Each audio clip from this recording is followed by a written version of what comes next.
Então, sou muito agradecido ao nosso Senhor Jesus Cristo por estar aqui, essas oportunidades todas. Sou muito agradecido à casa pelo convite de sempre.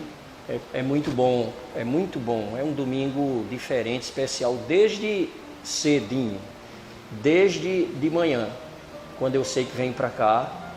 Então é um domingo diferente. Eu me sinto muito bem na realidade. E hoje a conversa da gente vai ser sobre o nosso pensamento. O nosso pensamento.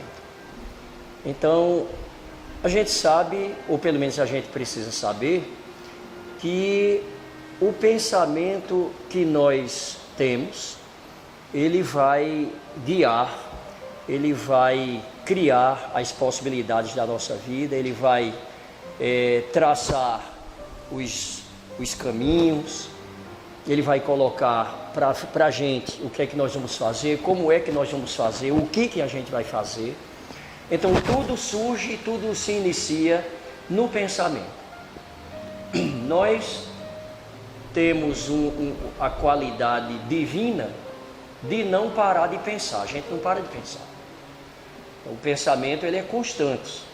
Não existe essa de, até quando eu não quero pensar em nada, eu não vou pensar em nada agora. Eu estou pensando em não pensar em nada. Então eu estou sempre pensando. A gente está sempre pensando. Mesmo quando eu digo eu não quero pensar em nada. Alguém que vai fazer uma meditação, por exemplo, e é interessante que limpe toda a mente, que libere toda a carga de pensamento do dia a dia, isso tudo, e a pessoa começa a exercitar de não ter pensamento nenhum na cabeça, da mente, porque precisa fazer a meditação, ela está pensando em fazer isso. Então a pessoa não pode ficar sem pensar em nenhum momento. Isso é uma prerrogativa que é espiritual e biológica nossa. Então a gente está sempre pensando. Já que a gente está sempre pensando, é de importância crucial que a gente tenha o cuidado em que é que a gente está pensando. O pensamento, ele é o formador de tudo aquilo que acontece na minha vida. Tudo aquilo que acontece na minha vida. Então o pensamento é exatamente isso. Então, partindo desse princípio, a gente precisa entender que nos compete, e é possível, totalmente possível, que a gente selecione os pensamentos que nós temos. Então, em que é que eu estou pensando vai determinar o que é que eu vou colocar em prática na minha vida. E, evidentemente, que vai determinar também o que é que vai acontecer comigo como retorno. Porque tudo que acontece comigo é reflexo, é espelho do que eu sinto, o meu sentimento que vem para a minha vontade, através da mente, a partir da minha vontade, através da mente, vai para minhas atitudes, meus entendimentos, que vai seguir para minhas ações e que vai concluir com o retorno das minhas ações, né? Então é tudo isso é fruto do pensamento. E a gente precisa lembrar que nós estamos aprendendo o tempo todo. E a gente aprende através dos nossos pensamentos e nossas atitudes como a gente deve seguir, as escolhas que a gente tem que fazer, que pensamentos a gente deve sempre cultivar e que pensamentos a gente deve sempre recusar também, não é? Nós não somos blindados, pensamentos ruins vêm. Nós, como diz Emmanuel, nós não somos anjos da guarda de ninguém ainda não. Graças a Deus que a gente está seguindo para isso. O plano divino é que todos nós sigamos para sermos anjos de luz. Esse é o plano divino. E no plano divino não se mexe. Esse é o plano divino de Deus, não é? Capitaneado pelo governador planetário, não é? Que é o nosso Senhor Jesus Cristo. Esse é o plano divino. Todos nós estamos fadados a seguir para a felicidade plena, como espíritos realizados, plenamente felizes, na luz divina. Mas enquanto a gente está aqui, e a gente não tem blindagem na mente da gente de forma nenhuma, então os pensamentos vêm de todo jeito. Vem pensamento bom, vem pensamento mais ou menos, vem pensamento ruim, vem pensamento de inveja, vem pensamento de egoísmo, vem pensamento de vingança, vem pensamento de toda qualidade, vem. É da natureza de onde nós estamos. Nós estamos vivendo em um planeta ainda de provas e expiações. Então, não é possível que numa atmosfera como essa que a gente vive, a gente só receba pensamento bom e de luz. Isso ainda não acontece com a gente. A gente recebe pensamento de toda qualidade. Agora, o que é que eu faço com esses pensamentos, com essas influências? Aí é que está exatamente a diferença do que é que vai acontecer. Então, a gente precisa aprender a selecionar e recusar. O pensamento vem um pensamento. Mas eu preciso aprender a recusar esse pensamento, não fazer uso dele. Então é isso que eu vou buscando fazer pouco a pouco, lentamente. Nós não podemos dar saltos muito grandes. E 2020 está chegando aí, em 2020 eu quero começar o ano sendo um anjo da guarda. Isso não vai acontecer, a gente não está nessa condição. Agora, nós estamos na condição de batalhar, de lutar, porque a gente já tem um entendimento. Allan Kardec diz que o cristão, o texto diz, o espírita, eu gosto muito de falar o cristão, é reconhecido pelo esforço que ele faz no sentido de trabalhar o bem. O esforço, a gente pode conseguir algumas vezes e muitas vezes não, mas é o esforço. Nós temos o entendimento do que é que a gente tem que fazer, e o esforço nos vai proporcionando vitórias, porque quando nós nos esforçamos, nós nunca estamos sozinhos, nós sempre estamos acompanhados pela espiritualidade que nós atraímos. E quando nós nos esforçamos na nossa mente e no nosso coração para fazer o que é bom, o que é correto, o que está de acordo com o Evangelho, aí a espiritualidade, que também trabalha com isso, está junto da gente, não é? Nos ajudando o tempo todo. Então esse esforço que a gente faz, não é? Essas renúncias, outras muitas que a gente faz. E sempre que eu falo em renúncia e esforço, eu gosto de falar que renúncia e esforço não tem que ser coisa triste, coisa que não seja feliz, que não seja animada, que não seja festiva. Pode ser e deve ser. As pessoas equivocadamente acham que renúncia, a gente pensa em algo triste. O texto, a fala de que a gente tem que deixar as coisas do mundo para lá, é muito equivocada. Como é que eu vou deixar as coisas do mundo para lá se eu estou no mundo?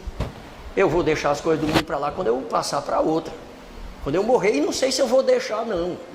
Nem sei se eu vou deixar, porque quando a gente passa dessa para outra, a gente não muda não.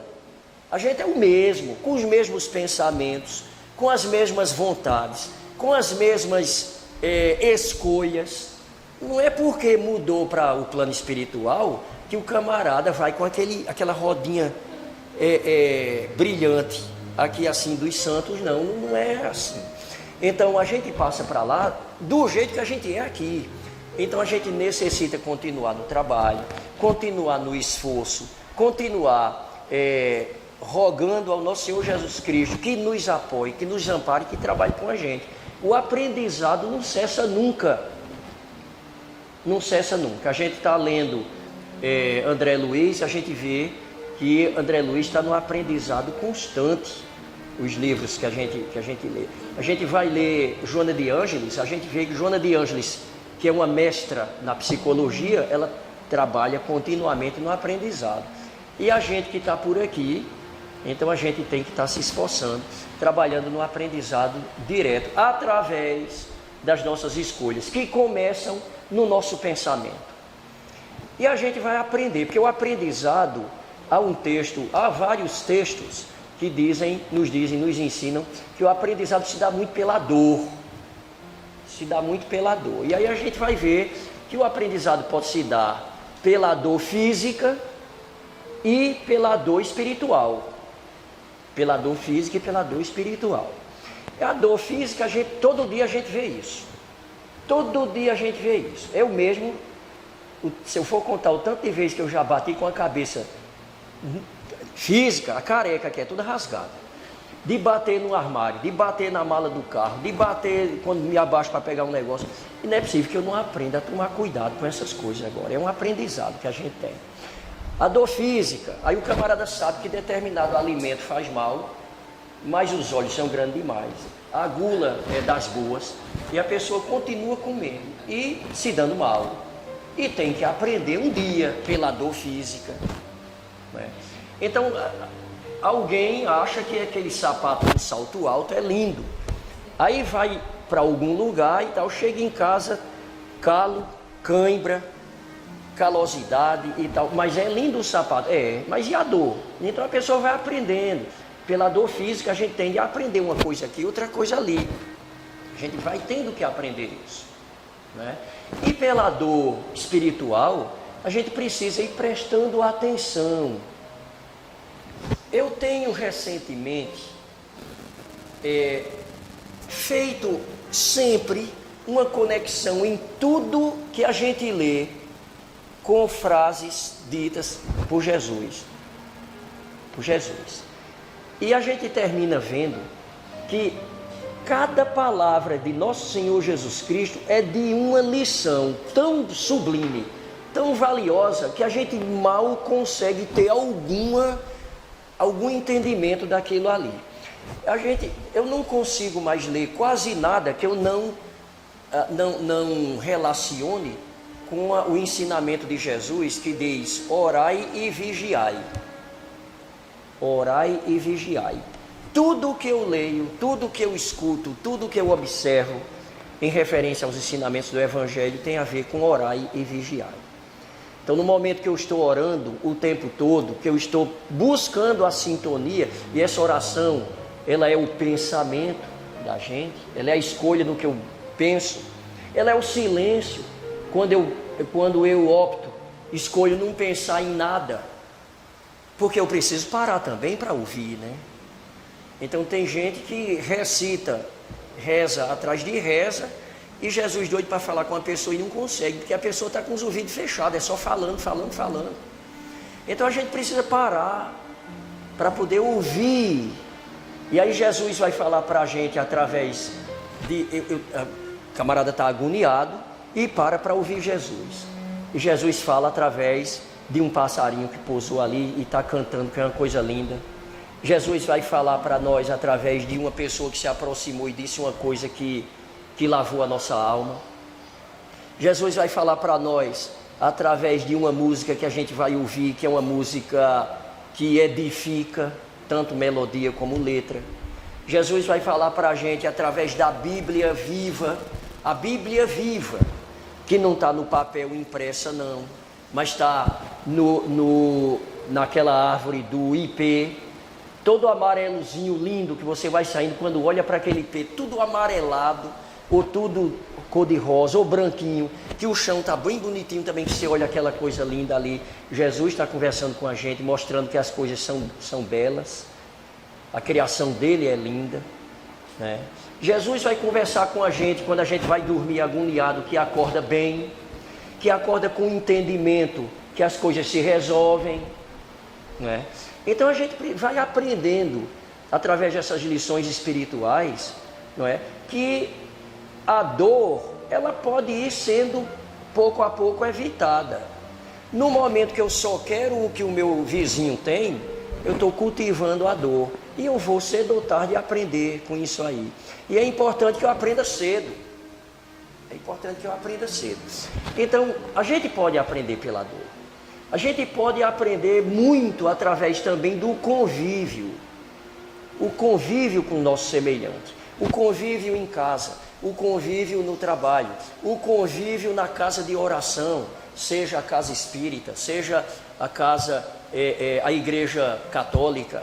seja a igreja protestante, ali é um ambiente de convívio que é abençoado, todos eles, e nós precisamos aprender a cuidar muito de nós mesmos e dos outros, aprendendo através do convívio, não é? No livro dos Espíritos é feita a pergunta seguinte, eu nunca lembro o número de pergunta, nem de página, nem de nada, é demais eu queria lembrar de número dessas coisas, mas a pergunta é assim: sabendo que cada um de nós temos a nossa evolução individual, que a evolução cabe a nós próprios, individualmente, que o nosso caminhar, a nossa evolução é pessoal, individual e intransferível, ainda assim é de alguma importância o convívio social ou pode ser liberado? E os Espíritos nos ensinam, não é? Respondendo a Kardec, eles nos ensinam que sim, de fato, cada um tem o seu projeto evolutivo individual, pessoal e intransferível. Eu não posso transferir para minha semelhante a minha evolução própria, isso é impossível, isso é comigo. Porém, todos estamos em níveis diferentes, caminhamos em passos ou passadas diferentes e temos resultados diferentes, temos quilometragem diferente, por assim dizer, no nosso avanço espiritual, na nossa evolução. Logo, o convívio social se faz necessário, porque os Espíritos nos ensinam, né, através do Livro dos Espíritos, de Kardec, que nós ensinamos aos outros e aprendemos muito com os outros, impulsionando o nosso avanço espiritual. Então, nós aprendemos através das dores físicas, as dores espirituais, aprendemos através do convívio com o próximo, e aprendemos muito, não é? E aprendemos também através da autoanálise, o que é fundamental, não é? Então,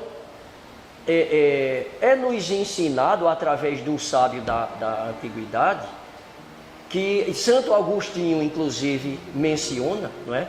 Que devemos buscar a conhecermos a nós mesmos. Conhece-te a ti mesmo. Então eu buscar me conhecer, que aliás é a jornada mais difícil que tem.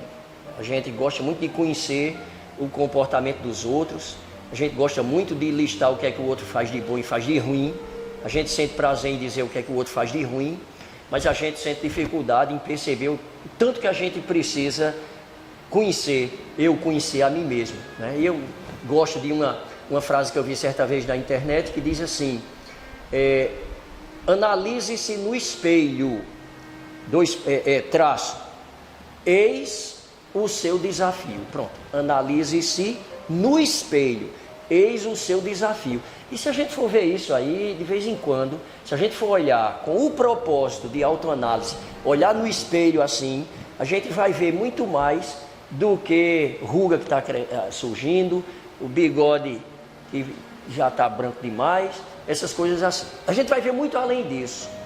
A gente vai ver uma coisa que a gente fez e poderia não ter feito. A gente vai ver uma coisa que fez que foi boa e deve intensificar. A gente vai ver uma palavra equivocada, errada, que disse a alguém e que necessita de evitar aquilo ali. E mais do que isso, necessita voltar e pedir perdão àquela pessoa. Então, no espelho, cara a cara, olho no olho, a gente começa a perceber muita coisa nesse sentido. Eis o desafio de cada dia, né? Então, isso é muito importante na vida da gente, buscar isso. Outra coisa que é interessante, que a gente deve ver, é o seguinte: como é que eu consigo, através do meu pensamento, da minha consciência, buscar a paz chegar até a paz que eu busco, né? Rossandro Klinger disse uma vez, eu não esqueci nunca, um negócio muito interessante: nós muitas vezes achamos que estar em paz é estar feliz por uma coisa nova que a gente comprou, um celular novo. Estou feliz, comprei um celular novo. Estou muito feliz que eu comprei um relógio novo. Estou muito feliz que eu troquei de carro. Aí Rossandro diz que o camarada comprou o carro do ano e vai dirigindo muito feliz da vida, né? E quando olha para no semáforo que encosta um do lado dele, um igual ao carro dele, só que no modelo da frente que o farol é diferente. Aí perdeu a felicidade do camarada, porque agora tem um camarada de lado dele ali que está com um carro melhor do que o dele, e a felicidade durou um dia ou dois, né? Então, para buscar a felicidade real ela é serena. A felicidade real, que não é necessário morrer, passar para o outro lado para buscá-la, não. A felicidade real, ela é buscada a cada momento aqui, e é conseguida também. A gente pode sim, esse negócio de dizer, não, aqui é para sofrer muito, e sofrer, e ficar ali num canto de joelho, com aquela cara assim, sofrendo, não precisa de nada disso. Não precisa de nada disso. A gente tem que se espelhar em Jesus vivo. Jesus vivo é sorridente, é alegre, é camarada. Então não precisa disso. Então buscar essa paz, essa felicidade do dia a dia. Como que eu faço isso? Através das minhas escolhas, buscando aprender através do meu pensamento. A consciência não deixa a gente escolher errado e ficar por isso mesmo, não. A gente escolhe errado e a consciência diz assim, tá vendo aí? Tá vendo aí o que tu escolheu? Presta atenção. Veja que vai sobrar para você já já. Aí vamos ver se você não aprende. A consciência, ela vai nos mostrando o tempo todo. Ela não deixa a gente fazer escolha errada e achar bonito toda a vida, não. Então a gente tem que ir ouvindo a consciência, que não é outra coisa. A consciência, senão simplesmente a lei de Deus impressa na consciência de cada um de nós.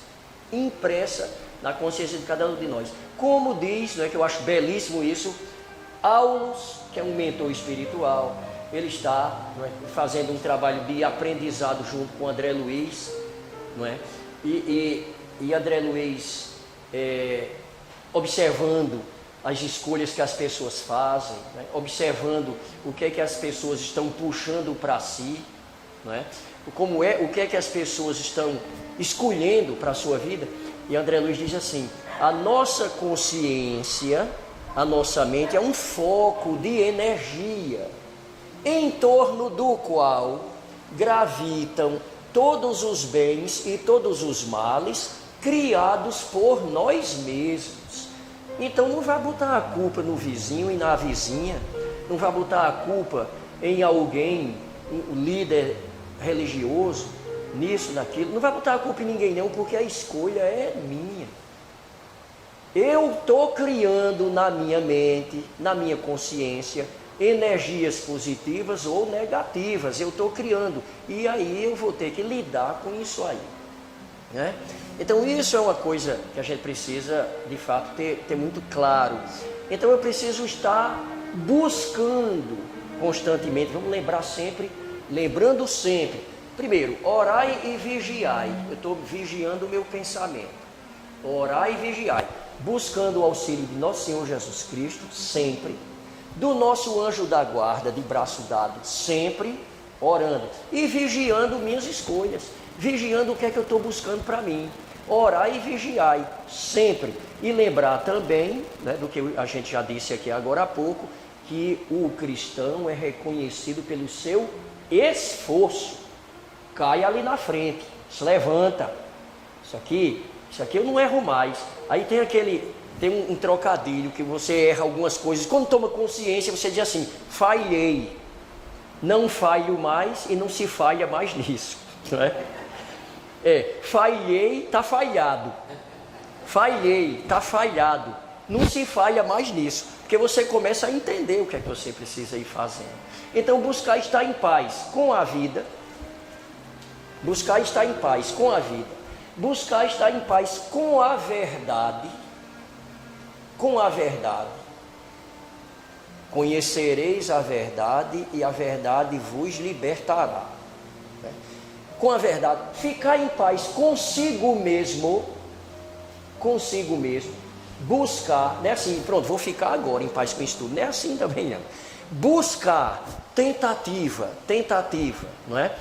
e buscar estar em paz com sua consciência, que é o elo entre a espiritualidade superior. O elo com a espiritualidade superior. Na infinita superlativa sabedoria do Criador, de Deus, ele deixou até um órgãozinho biológico bem aqui no meio da cabeça da gente. Se a gente pudesse pegar, licença aqui esse lápis. Se a gente pudesse pegar esse lápis, que eu não sou doido de furar não, mas se você pudesse furar com esse lápis no meio dos olhos aqui, quando ele entrasse tanto assim, ele ia chegar num órgão no meio da cabeça que é do tamanho de um grão de arroz, que é a glândula pineal. O tamanho de um grão de arroz, vai por aqui. Entrou tanto uma caneta, chega nele. É a glândula pineal, que é um órgão biológico, físico, mas é o portal que trabalha com o nosso contato com o plano espiritual. Com o plano espiritual. Então essa glândula, ela é responsável, não é? É quem faz a mediação biológica espiritual com o plano espiritual, com o nosso anjo da guarda, com a oração ao nosso Senhor Jesus Cristo, com a oração a Deus, o Pai Celestial, o Criador, né? Então, orai e vigiai o tempo todo, orai, conversando com Jesus o tempo todo, toda hora é hora de prece, toda hora é hora de oração, sem necessariamente haver algo escrito preparado, sem necessariamente ser um ritual de recitar uma oração ou uma prece. Jesus, quando nos ensinou a oração dominical, que é o Pai Nosso, Jesus traz aquela oração ali, primeiro porque na sua infinita sabedoria, ele reúne tudo que necessitamos na nossa vida eterna, inclusive, não é nessa vida só, a encarnação aqui não. E Jesus via que muita gente estava perdida, não sabia como proferir uma prece, como se concentrar, e Jesus dá um manual. Como é que vocês podem orar assim? Veja que o Pai Nosso, ele é breve, não precisa muita coisa não, porque quem vai mandar na prece, quem vai conduzir a prece, quem vai fazer com que a gente seja ouvido, não são palavras, né, recitadas não, mas é o sentimento que se coloca. Muitas vezes um olhar e o sentimento que você coloca é uma prece formidável, sem você dizer uma palavra, né? Então é buscar estar em paz com a vida. Como é que eu fico em paz com a vida? Como é que eu busco estar em paz com a vida? Eu começo estando em paz comigo mesmo, com o primeiro escalão que tem quem está bem juntinho de mim, que é na minha casa. O segundo escalão, que é da minha família consanguínea, que não está na minha casa, mas está em outras casas, e a gente se encontra sempre, que é difícil. Muitas vezes a gente está numa harmonia legal, né? Depois vai se expandindo, né, em paz com as pessoas com quem eu preciso conviver no meu dia a dia, né? Então tudo isso é necessário, né? Então a gente precisa ir se controlando e buscando. Eu gosto sempre de pensar e entender que tudo na nossa vida requer exercício. No nosso cérebro, que é dividido em 3 andares, tem um andar térreo, tem um primeiro andar e tem um segundo andar. O andar térreo do cérebro da gente se chama arqueocórtex. Aqui é só, no andar térreo, é só dor de barriga, vontade de comer, vontade de dormir, né? Medo, vontade de fugir de uma coisa, são os instintos. No primeiro andar, que é o paleocórtex, ou límbico, não é? É onde a gente já está entendendo mais as coisas e o aprendizado já se processa todo ali. A gente precisa fazer uso dessa parte do nosso cérebro, que é o paleocórtex ou límbico. A gente precisa fazer isso. E o segundo andar, o de cima, terra, o primeiro andar e o segundo, não é? Que é o neocórtex, este é o mais sublimado, esse é o mais hominal. E é por aí que a gente tem o controle dos nossos sentimentos, dos nossos pensamentos, das nossas escolhas. da nossa tentativa, que deve ser permanente, de contato com o plano espiritual, com o anjo da guarda, com Jesus, não é? E passa por aí. Então a gente precisa fazer uso disso na tentativa frequente, na tentativa de sempre. A gente tem que fazer isso, né? Precisa fazer uso. Orar e vigiar, e vigiando que estou tentando o tempo todo, né? Muitas vezes a gente se mete a fazer alguma coisa que é de boa ação, né? Que é de uma ajuda, que é de um auxílio, e a gente procede de maneira equivocada, né? Há uma história que na obra, no livro Jesus no Lar, de Chico Xavier, que é um livro fantástico, porque ele relata todas as noites, depois das expedições missionárias, Jesus se recolhia normalmente na casa de Pedro, de Simão Pedro, e ali repassavam lições fantásticas, né? Aprendizados preciosíssimos que eles tinham, né? Então há um relato que certa noite Jesus estava ali, não é que, diga-se de passagens, é o primórdio, é o início do estudo do Evangelho no lar, do culto do Evangelho no lar, e Jesus ouvindo, não é? E chega uma mulher que ali está, chamada Dalila, não é? Que era esposa de um cidadão chamado Azor, que era um tecelão, que eles frequentavam a casa, e ela muito angustiada, muito preocupada, porque nas ruas, muitas vezes eles eram hostilizados, as pessoas falavam com ironia, e ela muito agoniada, o que é que eu posso fazer, porque a gente tenta fazer o bem, nós estamos trabalhando querendo fazer o bem, e nós não somos entendidos, somos hostilizados e tal. E aí Jesus, não é? Por isso que ele é mestre divino, o maior psicólogo que já pisou nesse planeta, não é? Ele narra uma história de uma mulher que chega em sua prece, ela chega para o anjo da guarda, o seu mentor espiritual, pedindo oportunidade de fazer o bem aqui na terra. Pedindo uma oportunidade, quero muito fazer o bem aqui na terra. E o anjo da guarda, ele diz, muito bem, há um local ali que a senhora pode ir até lá, você pode ir até lá e cuidar de 5 homens que estão numa situação de grande dificuldade. Esses 5 homens são homens bons, são 5 homens bons, mas estão numa situação equivocada ali. Você pode ir lá cuidar deles, e ela vai. Ela chega lá, ela se depara com a situação de um bar, onde muita gente está embriagada, drogada, com as companhias espirituais, a gente já pode imaginar quais são, não é? Os irmãozinhos do plano espiritual que se afinam também com aquela mesma vontade. E ela olha, e esses homens que estavam ali, eles estavam numa situação muito difícil, embriagados, rindo, e aquelas palavras indecentes, palavrão, aquela coisa. Ela volta para o mentor espiritual, diz, eu não consegui, eu cheguei lá, fiquei escandalizada, não consegui, o ambiente era muito pesado, eu não consegui, o senhor não tem outra tarefa para mim que eu possa fazer? Aí o mentor espiritual, prontamente, muito zeloso, diz, certo, claro, há uma criança na floresta e precisa muito de ajuda, você vá até a floresta, tal canto, ela está perdida, vá lá e você vai encontrá-la e procure ajudá-la no que ela necessitar. A mulher vai, quando ela chega lá, encontra a criança e mais alguns adultos que mantinham aquela criança ali, todos num estado de selvageria grande, sem roupas, todos nus, né? Comendo de uma maneira muito selvagem também e desrespeitosos uns com os outros. Ela volta e diz, não posso fazer nada não, é um ambiente muito ruim, muito negativo, de selvageria. Eu ali não vi nada que eu pudesse fazer, eu só vi coisa desagradável, degradante, eu não posso entrar no lugar daquele não.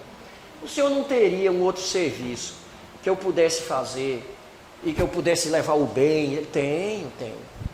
vá até casa tal, tem uma senhora que está muito enferma, e ela está muito enferma, está para desencarnar. Vá lá, veja o que é que você consegue fazer, e você certamente vai achar como ajudar, como auxiliar. E ela chega lá, de fato, está aquela senhorinha lá, está na cama, muito enferma, quase, né, passando para o outro lado, e na sala está o marido na sala, que já está de conversinha com a vizinha, se preparando para, ó, você vem para cá, ela está já empacotando, tu fica por aqui, que vai dar para nós. Aí a mulher se escandaliza, não posso. Um lugar desse, com esse camarada absolutamente errado, desregrado, uma pessoa dessa, indecente, desrespeitoso, não tem o que eu fazer aqui não, volta para lá, né? Então chega lá e diz para o anjo da guarda, não deu, eu cheguei lá, estava o marido já na antessala, na sala, já estava se preparando para ficar com a vizinha, um desrespeito imenso. Como é que eu posso ajudar num ambiente desse? Não tem como eu ajudar num ambiente desse. Me indique um outro lugar que eu possa ir. O anjo da guarda, que é por isso que ele é anjo da guarda, porque se fosse um da gente já tinha ido, né? Já tinha ido no pescoço dela, mas o anjo da guarda, é por isso que ele já está no estágio de anjo da guarda. A gente não está não, por isso que a vontade da gente é de ir de outro jeito. Mas o anjo da guarda diz, olha, tem um local na periferia, onde há dois homens, uma confusão mental muito grande, dois homens dementes, e eles com uma confusão muito grande, coitados, não conseguem atinar para o que fazer. Pode seguir para lá, procure auxiliá-los. Chegou lá, estavam os homens dementes, os dois sentados numa calçada, tinham feito suas necessidades de todo jeito, fisiológicas. Quem passava na rua, eles jogavam pedra, altos palavrões, de uma situação dificílima, não é? De pena grande. Ela volta com a mão no nariz, não teve condição não, olha, cheguei lá, como é que eu posso auxiliar uma situação daquela? Que o mal eu cheguei perto, já foi palavrão, já jogou pedra, já estava daquele jeito, tudo sujos, imundos. Eu quero fazer o bem, mas desse jeito eu não consigo não, né? Não consigo de jeito nenhum. Me diga um lugar que eu possa ir, me mostre e tal. Aí o anjo da guarda disse, olha, vamos fazer assim, você volta para a sua casa, comece a trabalhar na sua mente, no seu pensamento, na sua consciência, comece a trabalhar em você, porque você é que está precisando de ajuda, muita. Porque conclui a história, o ensinamento conclui da seguinte maneira, que nós que só conseguimos contemplar o mal, quando se consegue contemplar apenas o mal, é impossível de fazer alguma coisa em prol do bem. É impossível, não há condições de fazer o bem, de provocar o bem na vida de pessoas, de chegar com auxílio verdadeiro, seja ele físico, seja espiritual. É impossível quando nós nos detemos na observação e na contemplação do mal. Então o ensinamento, não é, que Jesus deixa naquela noite para Dalila, a esposa de Azó, que era o tecelão, não é, que participavam da reunião e seguiam Jesus, é esse. Então o que nós precisamos observar no próximo, onde é de fato que nós podemos ajudar, porque se for para estar observando o mal em fulano, fulano e fulana, tem muita gente observando o que é de mal que a gente faz também, né? Então é necessário que a gente tenha esse cuidado. O pensamento, ele constrói coisas que nós não fazemos ideia. O pensamento plasma, e plasmar significa tornar realidade. O pensamento faz a realidade surgir fisicamente. Estava escutando Divaldo Pereira Franco, e ele falando sobre essa questão das escolhas de pensamento da gente. E Divaldo dizendo que muitos de nós adoram ser sempre chamados de coitado, coitadinho. Então a gente acha legal alguém, coitado de você, coitado de mim, eu é que sei. Então a gente gosta a gente jura que está recebendo uma coisa boa quando não está. E Divaldo dizendo que tem gente que está bem, até está bem. E a pessoa diz, mas você está bem hoje? E ele diz, não estou não, imagina, estou não, eu estou aqui com a dor. E, coitado, aí a pessoa sente bem quando é chamado de coitado. Quando acha que isso está sendo um afago, um carinho, não está. Ser chamado de coitado não ajuda em nada. Não ajuda em nada, né? Então a gente precisa trabalhar a nossa estrutura espiritual, nossa mente e, por conseguinte, nossa estrutura física, né? Então nada de ser chamado de coitado. A gente tem que trabalhar. O pensamento, ele faz a realidade surgir, não é? Quando nós estamos fazendo nossas orações, a coisa mais valiosa, mais importante na oração são os momentos que devem ser prioritários de agradecimento pelo que nós somos e temos. Então, o sentimento de gratidão pelo que nós somos e temos tem uma importância e tem uma eficácia na nossa vida fora do comum. Quando nós somos gratos, essa gratidão pelo que nós somos e temos, ela provoca na nossa vida espiritual e na nossa vida física bênçãos inimagináveis. Então, quando nós estamos aqui nesse momento hoje, ninguém acordou hoje de manhã, dos que estamos aqui, com necessidade de ir ao hospital. Ninguém acordou hoje de manhã, de nós que estamos aqui, sem saber o que e se a gente comeria no dia de hoje. Ninguém de nós aqui presentes, ninguém acordou hoje aqui necessitando de estar com um soro na veia ou uma medicação presa a gente. Ninguém que está aqui, né? Ninguém acordou hoje aqui na incerteza de um abrigo para se proteger do sol quente, né? Para se proteger à noite. Ninguém acordou aqui numa incerteza dessa. Então, nós temos muito o que agradecer. A nossa prece, ela deve ser guiada, regida, não é? Pela gratidão. A gratidão, a vida, Joana de Ângeles nos ensina. A vida, ela diz, a sua vida é repleta de tudo aquilo que necessitas para ser feliz.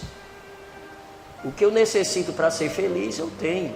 Dentro, evidentemente, do plano divino que é colocado para nós e que não tem outro objetivo senão a nossa felicidade real, verdadeira e imediata. Então é preciso que a gente, né, aprenda bem isso, que a gente durma e acorde com isso na cabeça. Em vez de dizer, meu Deus, me dê saúde, tomara que eu tenha saúde. Jesus, me ajuda a ter saúde. Em vez disso, vamos dizer, Jesus Cristo, Pai Celestial, graças a Deus, graças a Jesus, eu tenho saúde. Graças a Deus eu tenho saúde. Graças a Deus, obrigado meu Jesus Cristo, obrigado nosso Senhor, obrigado Pai Celestial, obrigado Criador do Universo e meu Criador pela saúde que eu tenho. Aí sim, em vez de, se Deus me desse saúde, aí fica difícil, não é? Jesus Cristo trabalha com a nossa parte. Jesus Cristo não pode trabalhar se nós não temos a nossa parte para começar tudo. Nenhum dos milagres, digamos assim, que Jesus fez enquanto encarnado aqui nesse plano, foi feito à toa. Jesus nunca chegou para alguém dizer, ceguinho, vem cá, eu vou curar tu agora, viu? Não era desse jeito. O camarada que não conseguia andar, ei, traz aquele ali, eu vou curar ele agora. Não era assim não. Antes, as pessoas com aquelas necessidades imensas vinham até Jesus, se colocavam à disposição de Jesus com todo o seu espírito, toda a sua vontade, todo o seu sentimento, todo o seu pensamento e sua energia, colocava à disposição. Aí Jesus, com aquele material, Jesus fazia, né, a cura, mas sem de jeito nenhum, antes de dizer: que queres que eu faça? Porque tinha que sair da boca da pessoa. É claro que Jesus não tinha que perguntar o que é que o cego queria que ele fizesse. O cego não ia dizer assim: me dê aí um pratinho de feijão. O cego ia querer ver. O camarada que era trazido, que colocaram por cima das telhas, arrombaram as telhas e desceram um camarada, porque não tinha como entrar na casa, e desceram o camarada que não andava, numa cama montada de palha, disse o que, desceram o cabo das cordas. Jesus ia perguntar. É claro que Jesus sabe o que é que o camarada queria. É claro que Jesus sabe do que ele necessitava, mas Jesus perguntava, porque é necessário que a gente venha com a nossa parte. O que queres que eu faça? Eu quero andar, eu quero ver. E ainda Jesus dizia: e você acredita que eu posso fazer isso?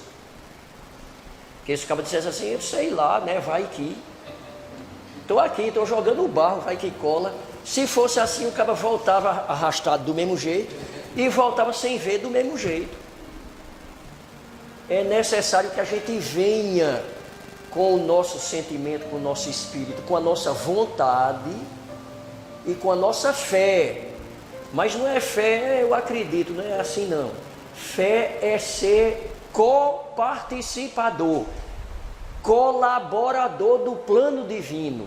Fé de fidelidade. Fidelidade só é quem está no meio, quem está fazendo. Não tem fidelidade nenhuma quem não está no meio, engajado, colaborando e fazendo. Não tem fidelidade, portanto não tem fé. Tem fé quem está no meio, fazendo, participando, colaborando. Nós somos colaboradores. Deus, o Pai Celestial, o Criador, criou o planeta, criou o universo. Deixou Jesus como coautor do planeta e não fez o planeta Terra para ficar jogado, não. Colocou todos nós aqui para nós sermos colaboradores diretos na evolução do planeta, através da nossa própria evolução, de como a gente vai proceder, de como é que a gente procede, o que é que eu sinto, o que é que eu penso, o que é que eu realizo e quais são as atitudes, as reações que a gente pega de volta e vai dando vida a isso tudo. A mentalização é muito importante. A mentalização é muito importante, né?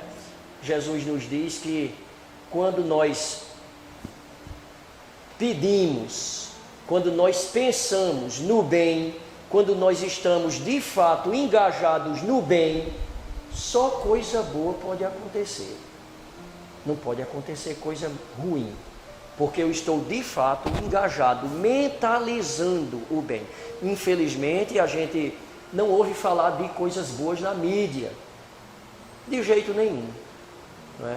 Desde que eu ouvi numa palestra de Divaldo Franco ele falar isso, que eu não esqueço, que a mídia só fala coisa ruim porque é o que vende.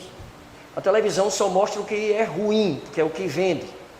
A rede de televisão CNN americana tem um slogan que diz assim: se sangrar é bom porque vende. Então eles só vão atrás de notícia que traga coisas desse tipo. Se sangrar, é a tradução livre da frase deles lá. Se a notícia tiver sangue, ela lidera, ela é liderança na mídia. Então, infelizmente, na mídia a gente vê isso. Mas nós nunca vimos, pense 10, 15 anos atrás, nós nunca vimos tantos jovens de igreja católica, de igreja protestante, de centros espíritas, de colégios, engajados em campanhas sociais, visitando hospitais, visitando centros local de repouso de idosos, no meio da rua. Eu tenho visto coisas que eu acho de um valor pedagógico fantástico.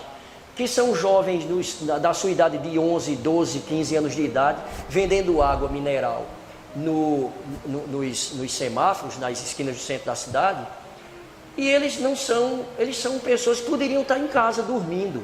São jovens que a gente percebe de uma condição financeira social boa, mas estão lá vendendo água mineral para uma programação da igreja, para uma programação religiosa, para visita em uma casa de idoso, para isso e aquilo outro, para angariar fundos para fazer uma visita social e levar donativos.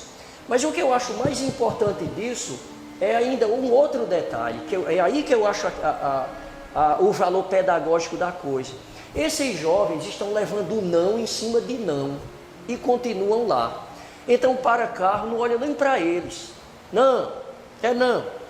E eles lá, com um sorriso. Podia estar em casa. 8 horas da manhã do sábado, do domingo, podia estar dormindo em casa. Não estão lá. E de 10 carros, 7 não olha nem para a cara deles. 3, 1 compra. E 2, nem tem moeda aqui. Foi mal, vão com Deus, não tenho não. E vão. E 1 compra. E eles levando não em cima de não, estão lá. Esses jovens estão aprendendo uma coisa fantástica. É um valor pedagógico fora do comum, que é ouvir não atrás de não, mas persistir no bem. Persistir no bem. Esses jovens estão fortalecendo o espírito de tal maneira que é louvável. Não é?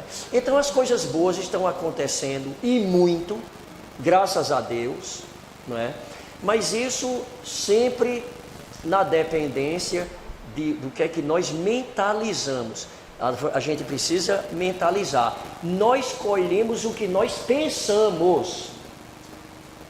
A gente não faz ideia. Muito antes da gente estar fazendo com as mãos, o nosso pensamento está tendo uma área de ação muito grande e está exercendo influência no meio em que a gente vive.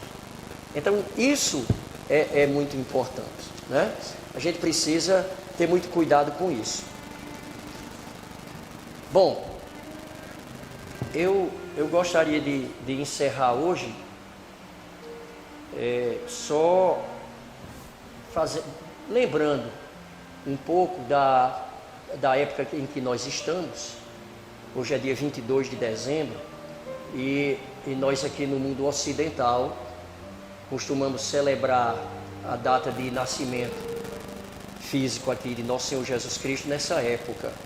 A gente sabe que talvez, né, historicamente não tenha sido nessa época, mas celebra-se assim. Então a gente mentalizando o Nosso Senhor Jesus Cristo, a gente precisa ter a certeza, clareza, saber que Jesus nunca está distante da gente, desde que a gente o queira perto da gente.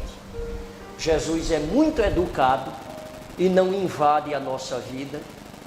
Ele vem sempre que convidado, como ele está aqui nesse momento junto da gente.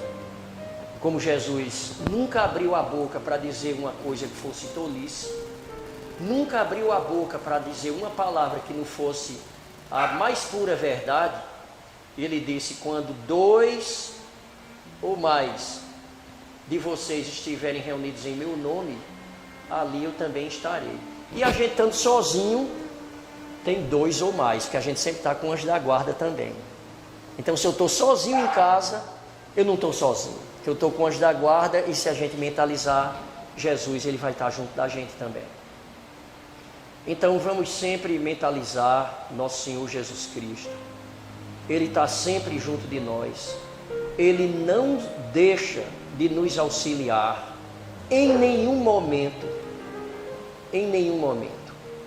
Ele é o mestre de todos nós, ele é o médico, é o psicólogo, é o professor celestial. Sempre junto da gente. Sempre junto da gente. Veio para cá, para esse plano terrestre, ocupou-se de pobres, ladrões, prostitutas, ocupou-se de quem estava doente, como nós somos. Eu vim para quem está doente, a cura é para quem está doente, disse Jesus. Como todos nós somos e temos que estar sempre de mão dadas com Ele, não é? Bandido, a gente hoje vive numa situação que a mídia é muito estranha, aquela questão de bandido bom é bandido isso, bandido bom é bandido aquele, outro. E Jesus chegou para o bandido e disse assim: em verdade vos digo, ainda hoje estarás comigo no reino de Deus, no reino dos céus. Para o bandido. Ele não foi dizer isso para o líder religioso da época, não. A prostituta procurou Jesus. Jesus disse: eu não te condeno. Então, uma luz dessa que é nosso Senhor Jesus Cristo, nós não podemos deixar de buscar estar de braço dado com Ele a cada momento da nossa vida. Não podemos. Então é isso, é a nossa conversa de hoje. Eu agradeço muito a vocês, agradeço a casa, agradeço ao convite, a todos aqui presentes, encarnados e desencarnados. Agradeço, muito obrigado, e é isso.